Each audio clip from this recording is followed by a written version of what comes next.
Hey, I'm Don Amero, and this is Through the Fire, a podcast about overcoming adversity, reframing misfortune, and celebrating courage.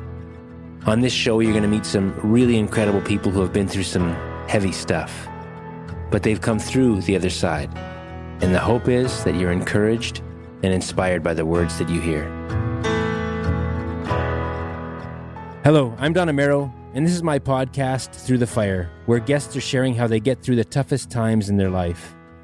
Today, I've got a couple of guests joining me who have been looking grief in the face over the last year. On January 11th in 2022, our friend, the late Vince Fontaine, passed away. The music community felt this one hard, and the grief spread across the country. It's easy to see just how many lives he touched while he was with us, and it's clear to see that his legacy and his music lives on. Today, we're remembering Vince Fontaine, who was a founding member and leader of the Juno Award-winning Canadian roots rock band Eagle and Hawk, and folk pop band Indian City. He was a father, a husband, a member of the Saugeen First Nation, and a great friend. With me today is his daughter, Anishinaabe singer-songwriter and guitarist based out of Winnipeg, Gabrielle Fontaine, and longtime bandmate and frontman extraordinaire, Jay Bodner. Thanks so much for joining me today, both of you.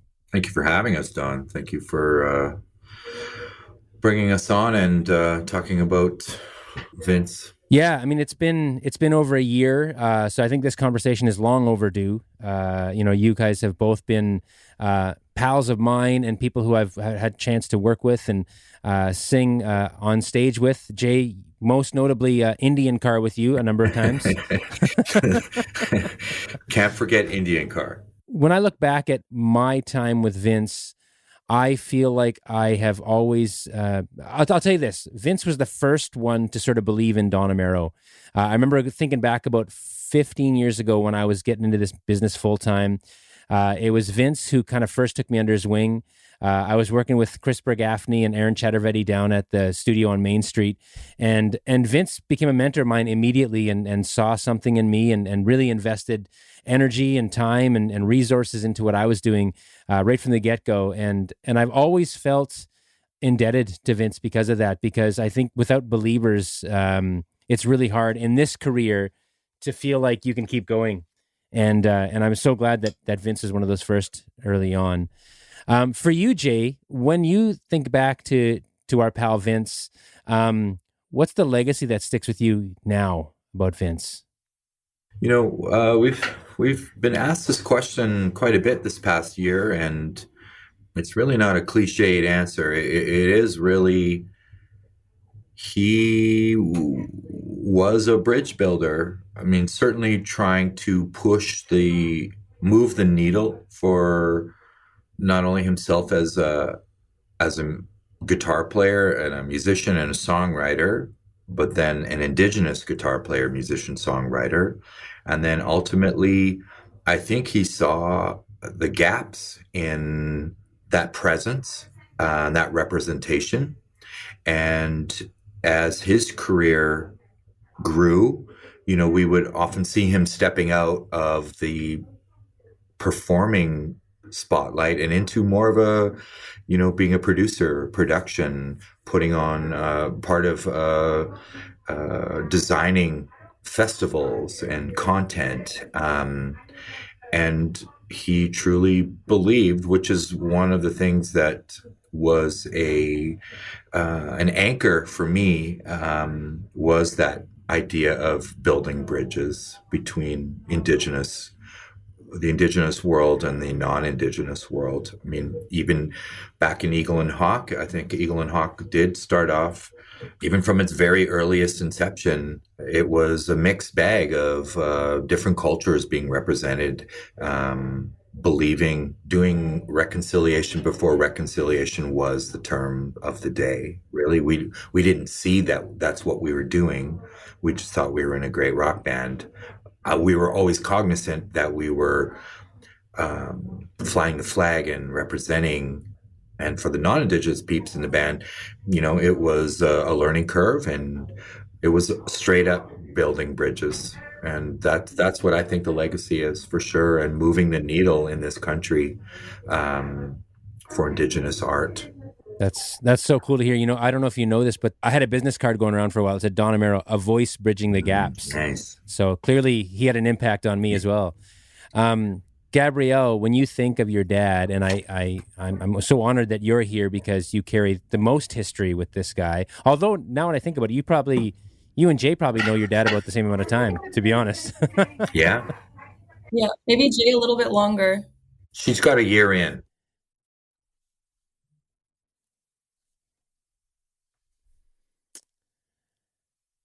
And Gabrielle, we're so glad to have you here with us today too. Obviously, the daughter of Vince and fellow Indian City member. Probably, when I think about it, has known Vince the longest out of all of us, considering that you've been with him since you were born. When I was thinking about this, wanting to ask you, when you look at your dad's life and the music career he had, what's it like being a kid of a parent who's kind of been internationally successful and been all over the place? 'Cause your dad, there was a times where he was probably gone quite a bit on the road and traveling. And what was that like for you? Well, growing up, really, I was just surrounded by music. So in the house, we'd always have music playing. My dad would always be playing, different songs on the guitar and the piano. And really, it's what led me to do music myself, because I remember being a kid and watching Eagle and Hawk live on stage. And I think at a couple of the gigs, I would actually work at the merch booth, and I would pretend that I was working the table and sell CDs. But I just thought that my dad was a rock star. I had so much love, but just awe towards my dad and towards the whole band. I know that when I was younger, it was a little bit more difficult for me when he was constantly traveling to Europe. I think I might have acted out a little bit, but I definitely grew out of that phase, and I just kind of went with it and really steered my life towards music, because it's something that I shared with my dad, something that we both had a love and passion for, and he's really the driving factor that made me join music. In some ways, that's pretty comforting to hear, because I'm not gone all that much, but I travel quite a bit with what I'm doing musically, and I hope that my kids will say the same thing when they're older. And that they carry some of the passions that I have. And I also think that, when you have a parent that pursues something with passion, I think that that's a beautiful picture to paint for your children. And I think Vince probably did that really well. Jay, first impressions of Vince, when you think back when you guys first met, when did you first meet? I first met him at Musicians Hockey, actually. Of course you did. Yeah, like Winnipeg's such a small music scene, but our paths never really crossed. I'd heard of his bands. We actually had... For those that don't know, Vince probably loved hockey just about as much as he loved music, I would guess, right? Yeah, maybe more. We had played... he was a little bit older than me, so we had played it in different sort of bands at different times with many of the same people. So I didn't really get to know him until... we were playing Musicians Hockey at River Heights Community Club for like 20 something years. So really nice guy, seemed very humble, never passed the puck. That was a bit of a bone of contention. Right. But he was a pretty good goal scorer. But I had been in a band called Soul Scatter, and that broke up, and I was busy going solo. And Vince approached me at hockey. He had seen Soul Scatter, I think, before, and he needed a singer to go to Europe for one tour. I guess, Troy Westwood from the Winnipeg Blue Bombers had been the singer. And Troy was given the ultimatum of pick a career path. You're either going to be a Renaissance man or you're going to play for the Bombers. So he chose the Bombers. And I went on that. We rehearsed, and I went on that one tour. And that one tour turned into, just slightly over 25 years making music with him. Yeah. So hockey was the connection to start. Hockey was the connection, and stayed throughout your whole lives, because you guys both were big parts of the Juno Cup, right? Which you still did this year with obviously without our pal Vince there, but it was cool that you guys can carry that on. we were really grateful. It was also the connection for our producer, our longtime producer, Chris Gaffney, was through hockey as well. And Vince and I we developed a relationship and a bit of a kinship with the organizers of the Juno Cup, Jim Cuddy, and the folks from Music Counts Charity, and some of the Caris folks. And we weren't even nominated the first year we played. First year we played was in Winnipeg. We weren't nominated that year. And then Jim just kept bringing us back for like 16 years. I think Gabby must have 16 Fontaine jerseys in her house somewhere, and I definitely have 16 Bodner jerseys. And this year was really bittersweet. We were excited that the game was back on. The game itself is fantastic. I get to be a bit of a fanboy. The music, doing a charity work for Music Counts is also fantastic. But not having Vince there was very foreign. But our hearts were filled a little bit by the Juno folks making a jersey for Gabby and her family with Vince's longtime number, and hung it on the bench during the game, and just to honor him. And we were able to give the jersey to the Fontaine family after that. Speaking of those jerseys, you guys wore a bunch of them to the game, didn't you, Gabby? Yeah, well, he had a bunch of them always hanging up in the basements. So they're now in our closet. And before we left, I told everyone in my family to bring a jersey, pick out their favorite one. And then we each wore one to the game. And then they also had one there. So that was also, it was a surprise to us. They kept it a secret, and it was just to see it. Was there any fights over which jersey, who would want which jersey, or? I picked first. I knew which one I wanted. And I think my brother also wanted that one. So he was a little peeved about that. If there was something that maybe the audience doesn't know about your dad, what would you want to share? What would be the thing that you'd say, this is something that maybe you don't know about my dad? One thing that I don't think a lot of people knew about him is that very recently, before he died, maybe a couple years before, he picked up another hobby. So of course he had, he loved music, hockey, but he recently picked up the hobby of walking. So he became very obsessed with walking around everywhere, because when everything closed during COVID and you're stuck in your houses and nowhere to go, he needed somewhere to, be himself, let his energy out.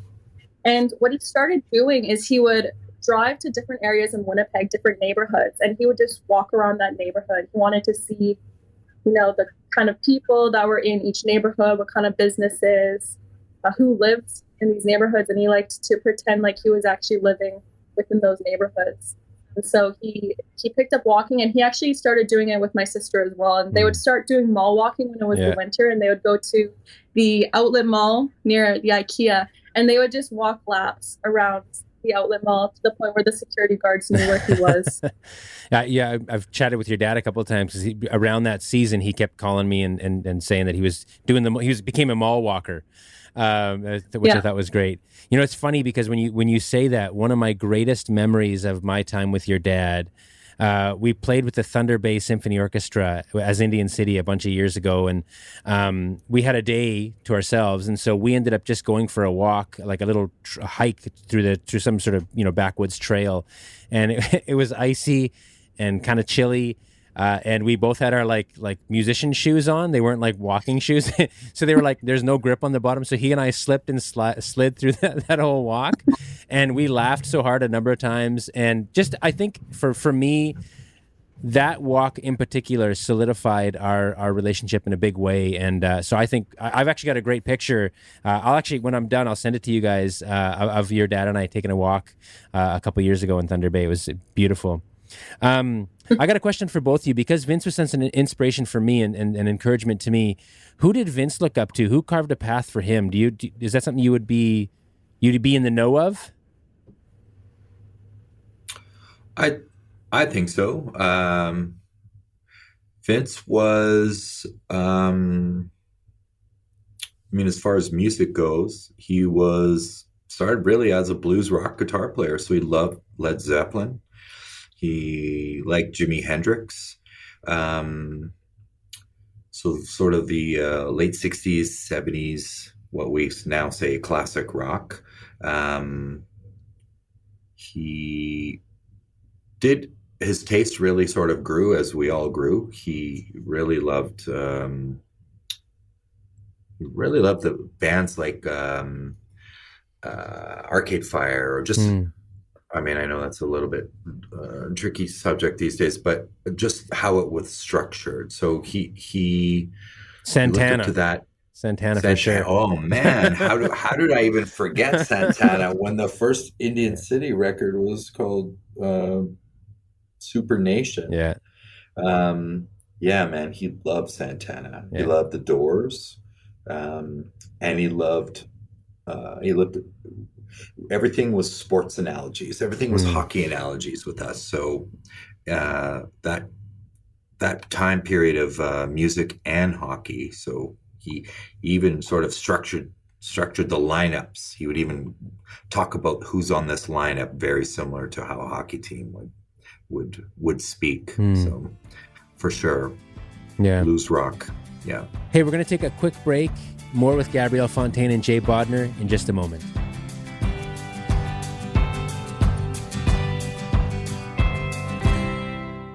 What about you, Gabrielle? Who would you say that he looked up to, or that encouraged him in his early days?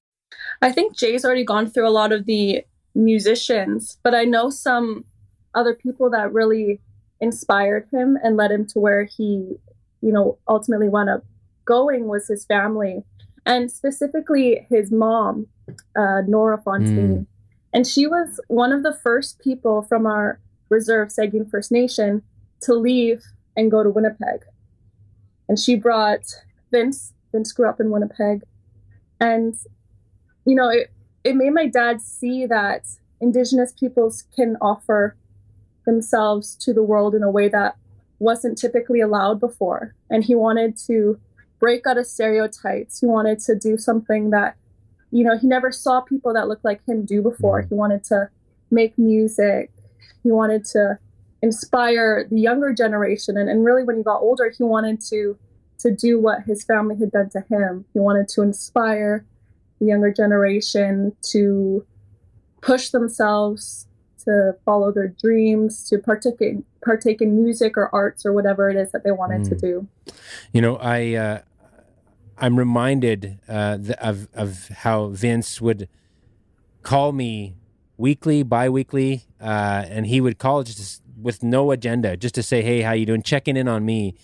Nobody, I think, in my whole life has ever been better at that weekly call of just to say, "Hey, how you doing?" and what irons you got in the fire, and just encouraging me along the way. And I really miss that.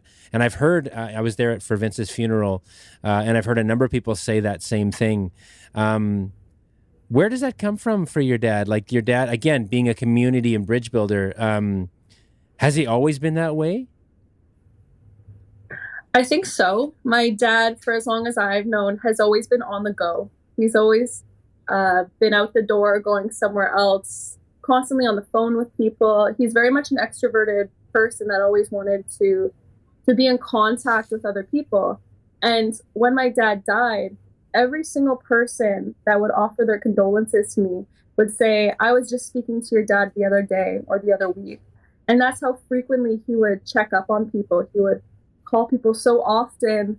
He wanted to make sure that people were okay. He wanted to see what was just going on in others' lives and to make them feel heard. Would you echo that, Jay? Absolutely. I was on the receiving and benefited from that as well. Like we would talk frequently, almost about nothing. Lots about family, though. I mean, certainly lots about music, but he and I had some parallels with our families and our children. So we talked a lot about family. Yeah. I know for me, he almost counselor comes to mind, because I sat with Vince a number of times and talked to him about my strife as a musician and dad and husband and trying to juggle all those things. And, your dad having had to do the same thing throughout his career. And I leaned heavily on the advice he would share. And it was really something I cherish and I miss. And actually, since Vince's passing, I've made more of an effort to be one of those kind of people to reach out. I haven't done it as diligently as your dad did or would have, but I really took that to heart, and I immediately started calling a few folks that he would actually be calling too. Like I think of Desiree Dorian was one of the first ones I called because I know he'd check in with her from time to time, and I think that is so missing in our communities, and Vince was such a leader of just staying connected, and I really miss that. Here's an interesting question, but what do you think Vince would be tackling today if he were still with us? I think Vince would already be on to the next album. Honestly, he already had another album on its way, which wasn't completed. But he was constantly, moving forward with music and bringing new ideas, new genres. He was actually testing out and investigating a little bit more of techno genres. That's what one of the newer albums he was working on was leaning towards. But I think he would have already been out with a new album. Yeah. What do you think, Jay? I agree. I think you probably would have written one song already, Don, for the record. Probably. I would have guessed it somewhere in there, yeah. Yeah, you'd be in the studio with Chris and Vince, and you would have the track probably done already, and then he and I would be arguing over lyrics. Right. Yeah, no, that's I can't top that. Gabrielle that's exactly that right. That album would be, if it wasn't released right now, it would be in this month for sure. Yeah. What how's your family doing, Gabrielle? If I may ask that. Like, I know it's been because it was. I mean, again, I don't want to be too bare bones about this, if that's the right term, but your dad passed quite suddenly. There was no warning. It was really fast and abrupt, and I think that when that happens, that's the most unprepared a family can be. And I know I felt our community's heartbreak, and I can only imagine for the family it was even more. So here we are over a year later. How are you all doing? Well, in the beginning, it was quite a shock. We couldn't even wrap our minds around it, to the point where, none of us were in the right minds to make any sound decisions. And honestly, what got us through those beginning times was our family is just so big. The Fontaine is such a huge family, and it honestly brought us all together. I remember in the first few weeks and months, the family was over every single day. We'd always have food and people bringing us food. That's what really got us through the initial shock. And then after that, that's when things start settling in, and, we all started to realize what had actually happened. And, the only thing that got us through that was time. Yeah. Learning to it, you never get over it, but you learn how to live with it. And I think that it's almost like there's two phases in our life. There was before Vince, and now there's after Vince. And we're just trying to live through the phase now and learn to, miss him, but in a way that doesn't shut us down again. I'm reminded of the conversation I had with Krista Couture, and she said, Krista Couture lost two of her children.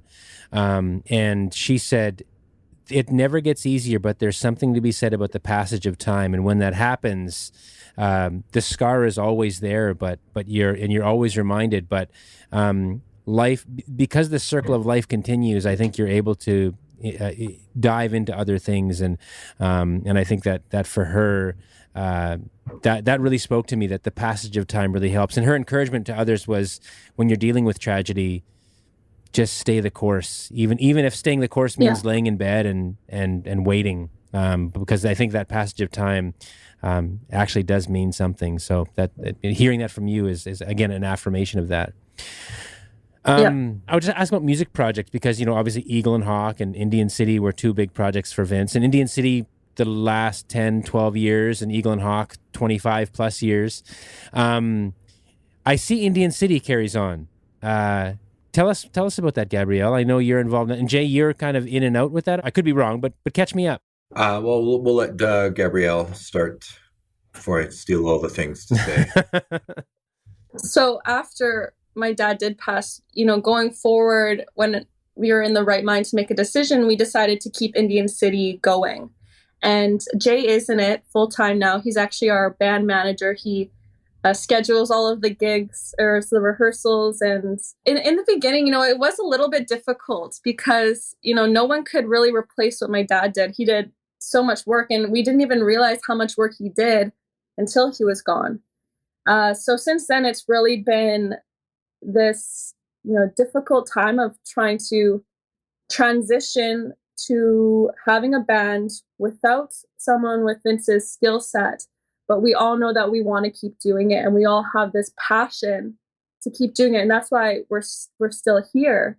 And, Code Red, of course, that kept us going. And with the Juno nomination, that really, kept us going through a lot of this. And it was great to celebrate. It's really nice to have those moments where we can celebrate with each other.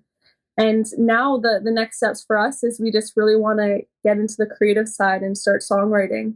So that's what we're doing next. And of course, we're going to keep within the spirit of my dad, within his vision, what he wanted for this band. I love hearing that. What about you, Jay? Anything to add to that? No, I think, like yourself, Don, been not only part of Indian City in the past and working with Vince. You've been in this biz a long time, and this is a weird band. Like, it's really a weird band. We have every decade from the 20s to the 60s covered, age representation in the band. Right. Everyone has had a ton of history over 20-something years. It's a weird time. Sometimes there's a little bit of guilt even that this is happening. While I wasn't a part of the Code Red album, I had stepped away for a little bit during COVID, and then returning 2 winters ago. And now this relationship with Warner Music Canada, there's a little bit of like guilt that I thought Vince that too. Right? Yeah. Like, because you were a Juno nominee this year as well. And for us to continue at this level and doing these industry level on a national level, and he's not here to, Yeah.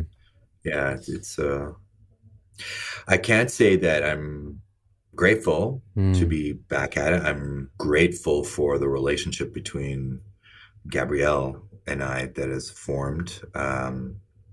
It's been therapeutic in so many ways. We have similar yet very different relationship than I had with Vince. So it's my connection and my tie-in to that, and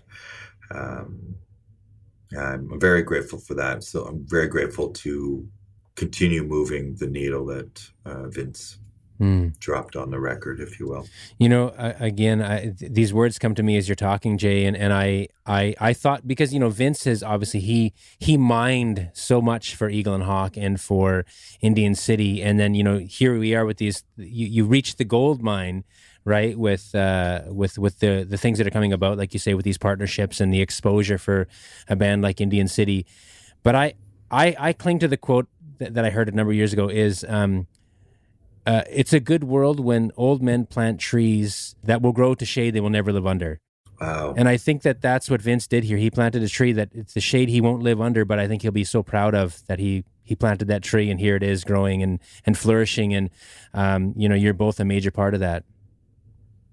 Yeah. That's a tragically beautiful sentiment, Don. That's really, really lovely. Well, and I think, honestly, it would be, maybe there's a song there, but... Let's write it. Let's write it. The three of us write it. I'm writing it right now. We had one called Tree of Life a number of years ago, but maybe there's something, I don't know, maybe something was born here. But I cherish the fact that Vince is our connection. You know, I consider you guys good pals, and I know we don't see each other as often as I would like.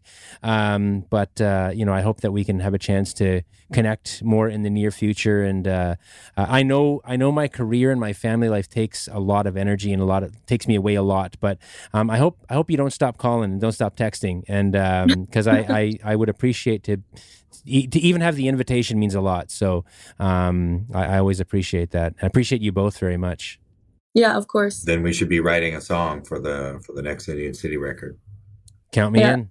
I think we already have some lyrics ready. And now it's recorded, so it's going to happen. Yeah. Yeah.